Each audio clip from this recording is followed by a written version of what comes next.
Welcome into the Week 14 FanDuel Waiver Wire Q&A. I am your host today, JL Garofalo, joined by my good friend, JJ Zachariason. How you doing today, JJ? I'm good, man. I'm good. I'm excited for the fantasy playoffs to almost be here. We got one more week in most leagues here in Week 14. I'm excited. I'm excited to get bye weeks officially out of the way here pretty soon. It's really frustrating that bye weeks are still going on, but Yeah, we got like Apocalypse 2 this week. yeah, and having a lot of Justin Fields and Christian Watson on my teams, don't love it this week without them being active. But yeah, man, things are good. Things are good. Yeah, I love the fantasy football playoffs because it feels like the strategy just gets a little bit tighter, like a little bit more focused. It's kind of a little different from the regular season.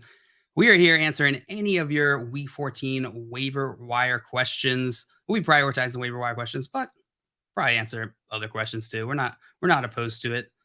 Sure. There's some big news, JJ, today. I know a lot of people are patiently waiting for news on Lamar Jackson. Adam Schefter reported that Lamar Jackson has a sprained PCL, which means he's probably less likely to play this week. How are you feeling about Lamar Jackson, the Tyler Huntley, and the situation there in Baltimore?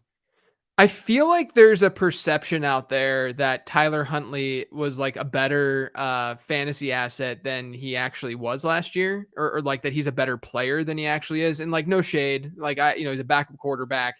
He's mobile and that's fun. And he's still someone who hasn't gotten a lot of reps or anything like that. So obviously he can improve.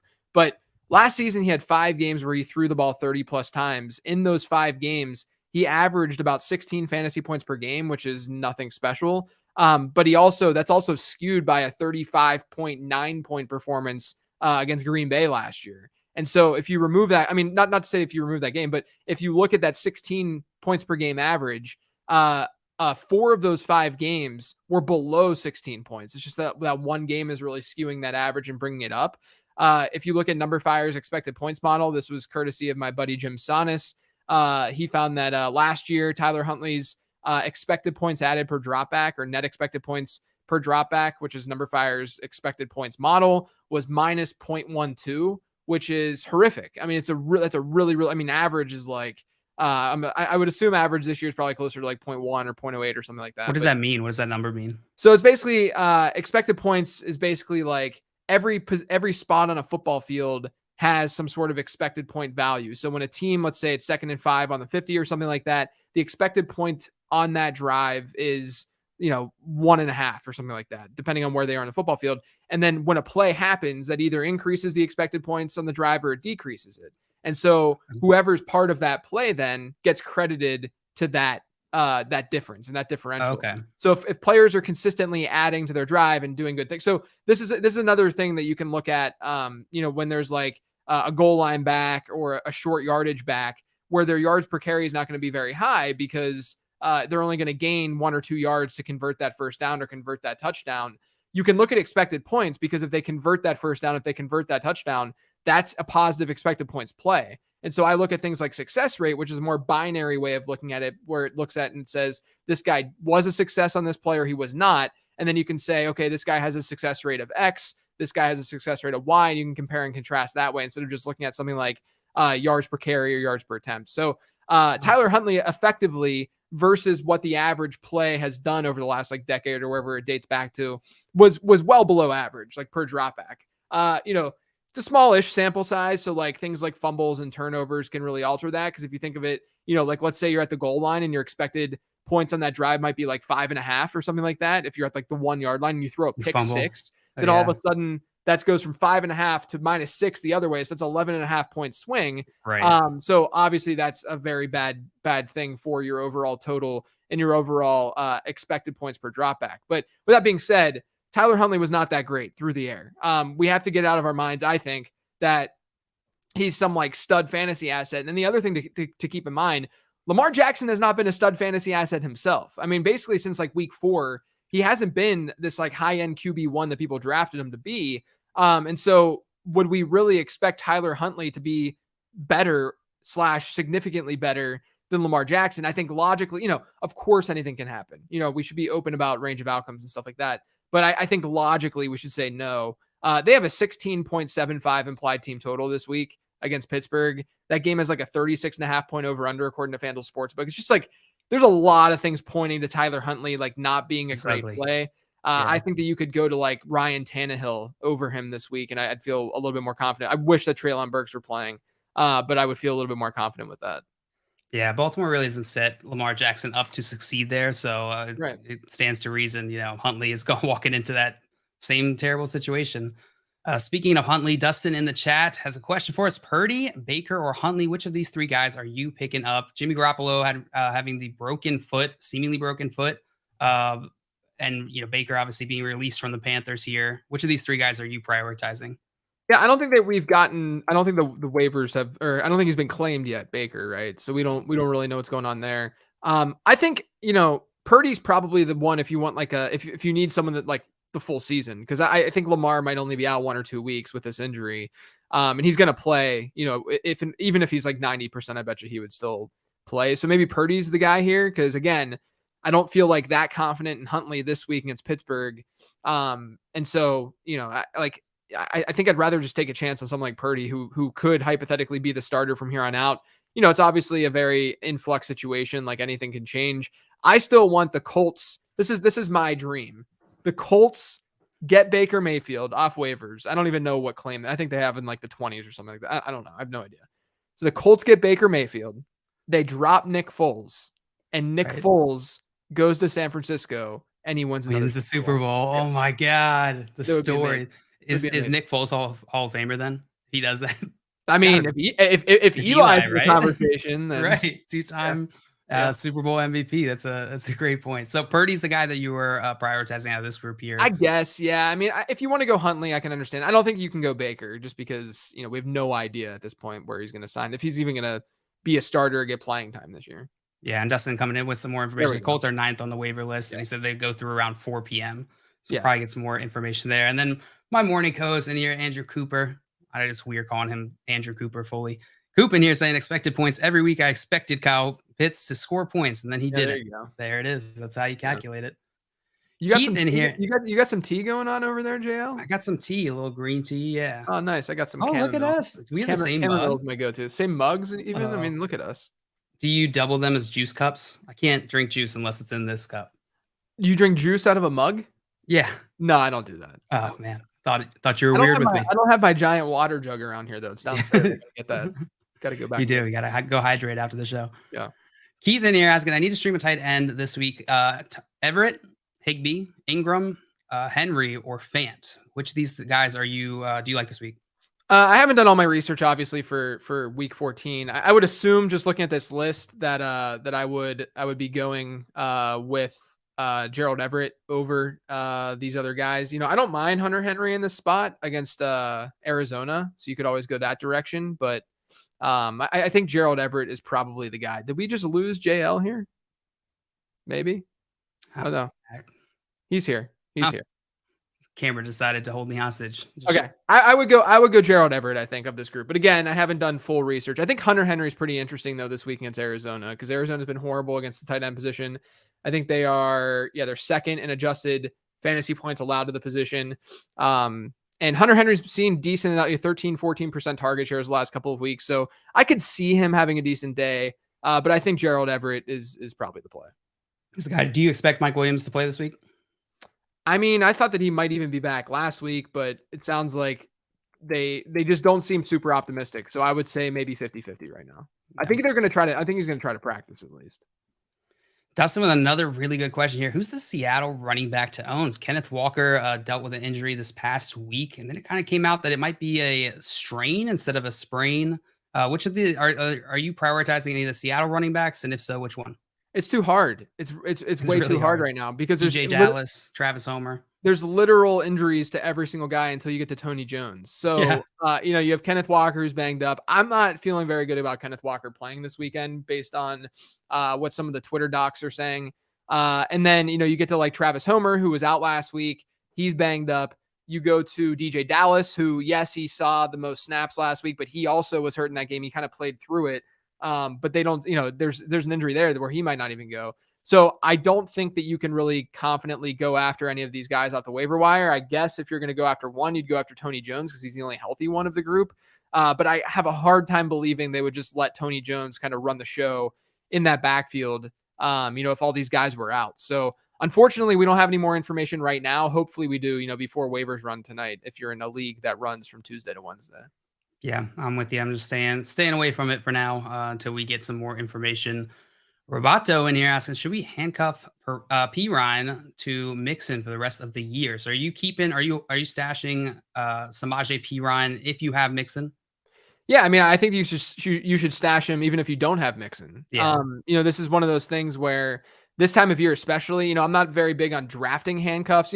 Not best ball stuff aside. This is more just managed fantasy football. I'm not big on drafting handcuffs because there's a lot of reasons why they're generally overvalued. They don't really hit value and come to fruition until later in the season when people have already dropped them. We don't know who the high-end handcuffs often are. I mean, Samaje Perine a perfect example of this, where no one was drafting Samaje Perine when now we're seeing that he's just as valuable as Alexander Madison. And right. Alexander Madison was that like 10th, 11th round pick.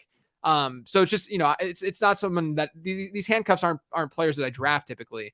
But in season, I hold them all the time, especially if you have an empty bench spot. I mean, it's a perfect kind of, Jalen Warren, Madison, like I mentioned, and P Ryan is now up there as the higher end handcuffs in fantasy football. He has now, over the last 2 weeks, he has 2 top 10 performances. Joe Mixon across the entire season has 2 top 10 performances. I mean, P Ryan has been very, very good in relief, 21% target share per game, 93% running back rush share per game. I mean, he is the dude in that backfield whenever Joe Mixon's been out or, over the last couple of weeks. And that's something that you absolutely need on your bench, not just as insurance for Joe Mixon, but if Mixon gets hurt and you have him on your bench, even if you don't have Mixon, all of a sudden you have another, I mean, I would say RB1 on your team. I mean, that's what we've seen from a usage perspective over the last couple of weeks. So do not drop Samaje Perine. This time of year too, you have to think about this. Like, we're going to see guys emerge. Yeah. But earlier in the season, like week 2, week 3, even into like week 7, you're adding these dart throws. Like we added, Christian Watson a week early, hopefully, and you were able to see that come to fruition and whatnot. But you're not necessarily looking for those guys to the same degree as you are now. Now you're looking for stability and you're looking for that massive upside from a running back if a running back injury occurs, especially if that running back injury occurs to one of your opponents, and then you're the one who has that handcuff. You get, a big boost from a game theory perspective. So this is the time of year to roster a lot of these handcuff running backs, even like lower tiered ones, because I guarantee you, like if you have Jarvis Landry on your roster right now and you're in a fairly like normal league, there's not a lot of reason to be holding Jarvis Landry. Like he's not going to win you your league, Right. Whereas some of these backup running backs have a chance to. Yeah, Jarvis Landry's not going to all of a sudden turn into Christian Watson. Yeah, like it's just not going to happen. You just get rid of those like low ceiling guys and like you can stash multiple defenses this time of year. You can stash 3 tight ends if you want to, just to see if like add Daniel Bellinger this week and see if he continues to see this target share that he saw last week. And then all of a sudden you have another usable tight end. I mean, it's that kind of stuff you should be doing more so than getting the veterans that you already know what you're going to get out of them, like a Jarvis Landry. Even like a Tyler Boyd. It's like we saw Tyler Boyd without Jamar Chase earlier this year. And yeah, he might have a big week down the stretch, but Boyd was not good without Jamar Chase. It's not like he's even a handcuff wide receiver at this point. Right. So players like that, they don't really need to be on your roster. You can usually drop them for some of these backup running backs. Yeah, I'm fully with you on that one. Brady in here asking, he's looking ahead to week 16 because he has a bye. So he's wondering, is a no-brainer to pick up the Tennessee defense who's playing against Houston? Is that correct? You agree with that, JJ? Yeah. I mean, Tennessee against Houston's great. Yeah. And then the secondary question here is, can you pick up Geno Smith, who plays Kansas City, or Aaron Rodgers, who plays Miami? Which of those 2 guys would you pick up? I'd probably be playing Geno against Kansas City. That's his only good playoff matchup for the record. The other 2 are pretty rough. I think they get San Francisco and the Jets. So those are like 2 really, I mean, like bottom 3 matchups for quarterbacks. And Geno earlier this season scored 6 fantasy points against San Francisco. So that's a very, very risky play. But against Kansas City, that's the one game where he could hypothetically blow up. Tennessee against Houston, absolutely. Houston, over their last 3 weeks, has given up the number 1 fantasy defense in every single week. They have been, actually get this, I have this on my 10 trends episode tomorrow, but Houston over the last 3 weeks has given up 67 points to opposing defenses in standard fantasy points in standard scoring. And the Steelers this year, there's been 8 teams that haven't even scored 67 points this year. The Steelers being one of them. They've scored 64. So the 3 defenses the last 3 weeks against the Texans have scored more fantasy points than the Steelers All season. Oh my Yeah. God, that's wild. That's a wild stat. It's crazy. I bet the Broncos are in that list. They scored like 3 points all season. Yeah. And by the way, just speaking of Geno Smith playing Kansas City, it reminded me, go see if Kansas City is on your waiver wire if you're playing with defenses. They have a fantastic defensive schedule going forward. Denver, Houston, Seattle, and then Denver again in week 17. It's beautiful. Mm-hmm. Bad's official asking Gus Edwards or Rashad White for San Francisco. Or is there a waiver option that you like better that's out there, JJ? And most leagues, probably not. I think Rashad White, you still have to go against San Francisco. You can't really trust Gus Edwards in a game with a really low over-under, bad team total. And Gus didn't even lead that backfield in snap share this past week. It was Kenyon Drake. So I'm not very high on Gus Edwards. Obviously, anything can go. Anything can change. But Rashad White, his usage wasn't that great last night. Leonard Fournette was playing more snaps than him, saw better usage than him. Obviously, Rashad White got the game-winning touchdown. And San Francisco is a really tough matchup. So overall, I don't like either of these guys this week, to be clear. But I think I would still prefer Rashad White. Yeah, that Baltimore Ravens backfield is really not valuable unless there's like one person getting the majority of the workload. And Harbaugh came out earlier this week and mentioned how Dobbins might be back this week. Dobbins for sure on people's radars. Yeah, so he's popping up. He will likely be back, but I agree with you. Gus Edwards is just not enough standalone value there. Yeah. Jack DeBari asking streaming defenses, 49ers or Chiefs. Mr. Live in the stream. Which of those two defenses you like? I mean, I'd rather not have to drop. I mean, I'd rather just roster. I would try to roster both because both of those defenses are probably going to be top 5 options rest of season. I have not done my rankings yet. I'm assuming I'm probably going to have the 49ers over the Chiefs still, even though the matchup is absolutely there for the Chiefs. But they're both like there top, for the 49ers. They're both like top 3 options this week. So, right. Yeah, I'm with you. Let's see. Rashawn asking, does Zonovan Knight got juice or sauce? That's a good question. So the thing with Bam, he looks good. Like he's definitely like the better player between him and James Robinson at this point. The problem is, what's that? Is it legit? The problem is that Michael Carter was out this past week. And I don't think that when Michael Carter's healthy, we're going to necessarily see what we saw this past week. Now, with that being said, Bam can still see like half the team's workload, similar to what he kind of saw this past week. Ty Johnson was playing, the pass catching snaps a lot. But I think that Bam Knight can still be usable as like a flex. But don't forget that last week Michael Carter was out. So I think Bam should be rostered everywhere. Yeah, he was someone last week who we had talked about, Simon and I at least. And so I think that he makes sense as someone to roster, and they have a good playoff schedule as well. Not the best matchup this week per se. Not someone that you can probably like feel very, very confident about. But even when Michael Carter returns, I think that Knight's going to have a role. Yeah, I'm with you. What we saw is it looked fantastic. I'm not sure Michael Carter comes back and takes over this whole thing, but I think we might see more of a split. How good Donovan Knight's look.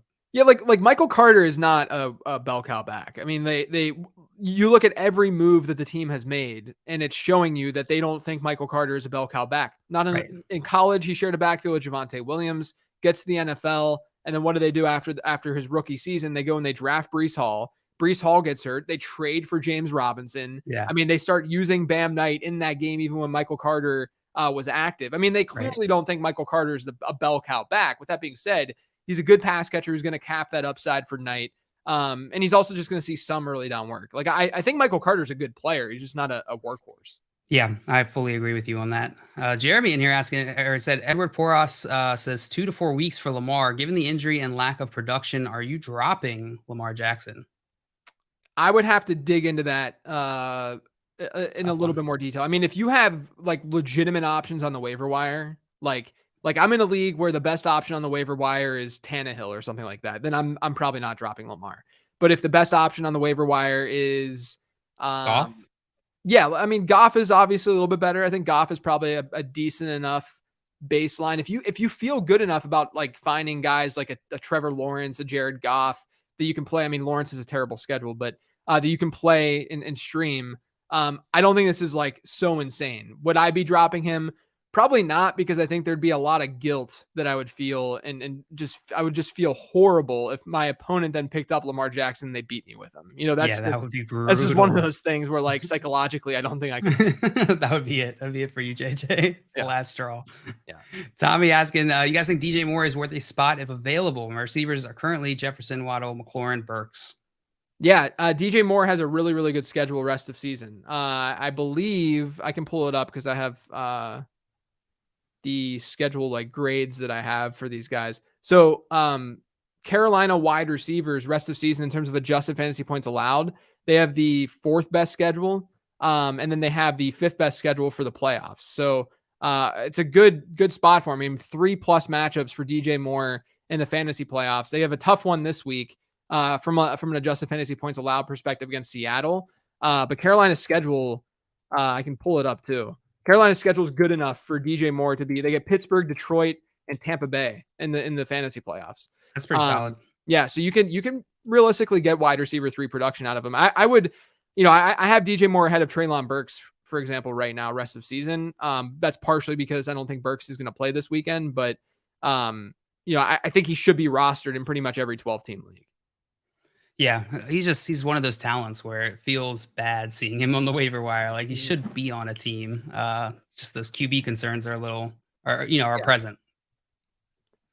Brad in here asking, stick with streaming Tannehill this week versus the Jags, then versus the LA Chargers next week, or pick up Huntley off the waiver wire.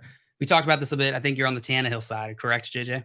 I'm on Tannehill this week over Huntley. Yeah. I mean, better team total, better matchup. I wish, if Treylon Burks were playing, and we don't know for sure. I don't think he's been ruled out, but if Treylon Burks were playing, I would feel a lot better about Tannehill. Right now, I'm like, yeah, I mean, he's probably gonna be like QB 16-ish ranked or something like that. Nothing like super special. I just am worried about Huntley. I think Huntley probably has maybe a little bit better of a ceiling because of his rushing, but I think the floor is just sick. Like, it could be bad. I mean, last year, like I said, 4 of his 5 games with 30+ attempts, he was under 16 fantasy points. He had a game of 6 fantasy points, game of 10, game of 11. I mean, it just wasn't that strong. So, I'd probably go with Tannehill. I would hope that I'm not like sticking with him week in and week out and play it week by week.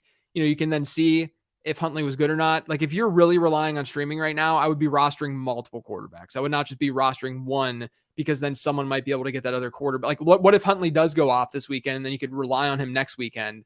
I would rather him just be on my roster if I'm really relying on streaming right now. Right, because it's going to be that much harder to get him next week if he does pop off. That is a great point. And Garrett in here with a follow-up question that's kind of related to this. He said, hey, JJ, read your 15 transactions, which, by the way, is a good reminder. If you aren't already, make sure you go check out lateround.com. That's where you can find all JJ's work. Fantastic resource, like 15 transactions, which I also read this morning. Said, just lost Lamar. You like Tannehill over Huntley and Goff? That's a question. I read it like a statement, though. Do you like Tannehill over Huntley and Goff? I'm going to have them ranked Goff, Tannehill, Huntley. I think Goff's Goff is in a potential shootout this weekend. So against Minnesota. So I'm definitely going to go Goff there. And then I'd go Tannehill probably a couple tiers below that. And then Huntley maybe 1 tier below Tannehill, maybe even in the same tier. But I would definitely feel most confident with Goff there.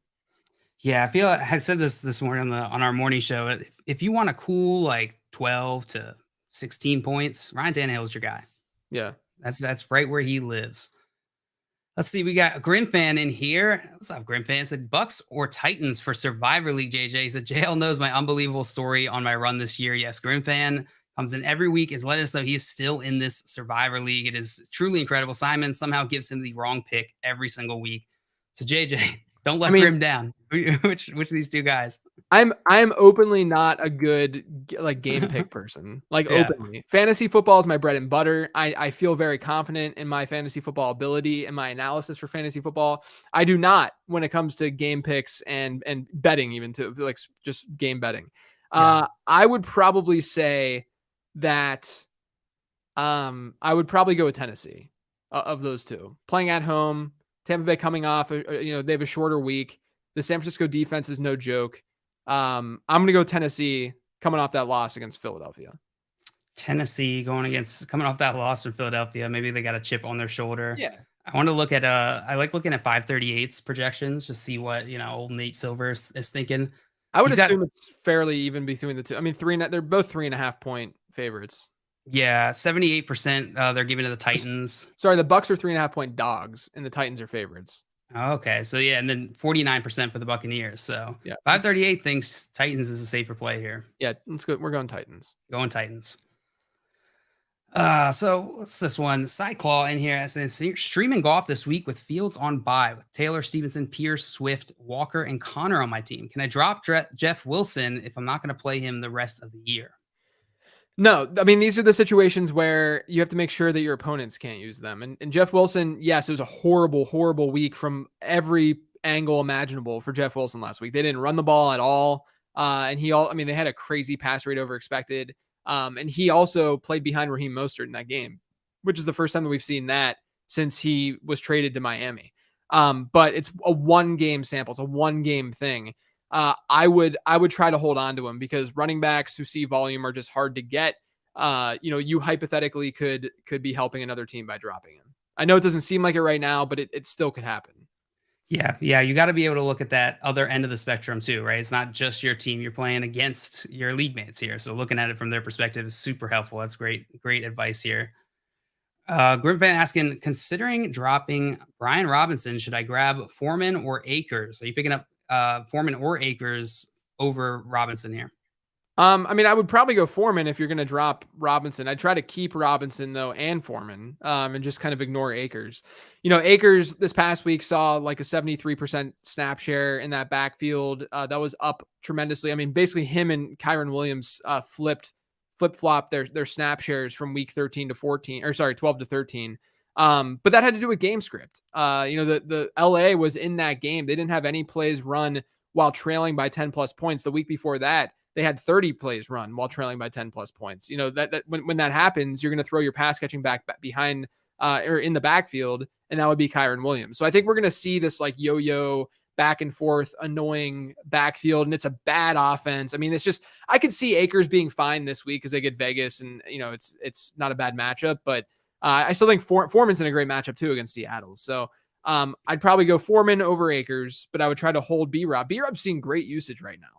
We can't ignore that use. He's getting some more work through the air, which is very, very important for him. So I would try to be holding both Foreman and B-Rob. Yeah, I like that. Here's my narrative on Cam Akers, JJ. So my narrative is that they're, with the end of the season and the Rams being out of contention here, they're just going to feed Cam Akers to try and raise his trade value because he's got another year in his contract and they weren't able to trade him before the deadline. Yeah, they could. They just, the way they've been deploying these guys has just been very, very, even last week, I think Kyron Williams still ran more routes than Cam Akers did. So it's, the way they've been deploying them, it's a clear 1-2 punch, but they play specific roles. Right. I can see it though with Akers. We'll see. It's a narrative, so you got to take it with a grain of salt.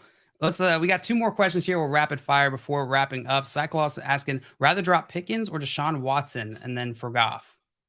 So which of those 2 guys would you rather drop? I'd probably keep both of them. Yeah, and just leave Goff. But if you had to drop one, I'd probably drop Watson, but I'd probably try to keep both of them. Yeah, I'd rather have Watson over Goff rest of the season. And then our last question here, Jack DeBerry asking, do I drop Cortland Sutton? I'm over him. Yeah, if you want to, it's fine. It's fine if you think that no one can. It could honestly be, a move where, like a sabotage move where, someone else picks him up and then uses him and then he doesn't do anything because their matchups aren't like horrible down the stretch. It's just, he's just been very, very bad. There's a lot of volatility. I can understand dropping him if you need to. Yeah. And at least this last week, I haven't seen any news since Sunday, but he's been dealing with a hamstring. Yeah, which is definitely worrisome. All right, that is going to do it for our waiver wire Q&A week 14. If we were helpful, do me a favor. Go ahead and hit that like button if you're on YouTube. Subscribe to FanDuel on YouTube, as well as follow them on Twitch. They have fantastic content coming out every day, helping you with your fantasy, your DFS, everything. They got content for everything. JJ, you ready to get out of here? Yeah, man. All right, we'll see you next week. Oh, and also, if you haven't already, make sure you go follow JJ at Late Round QB right there under his beautiful face. We'll be back next week with week 15 waiver wire Q&A. We will see you then. Bye-bye.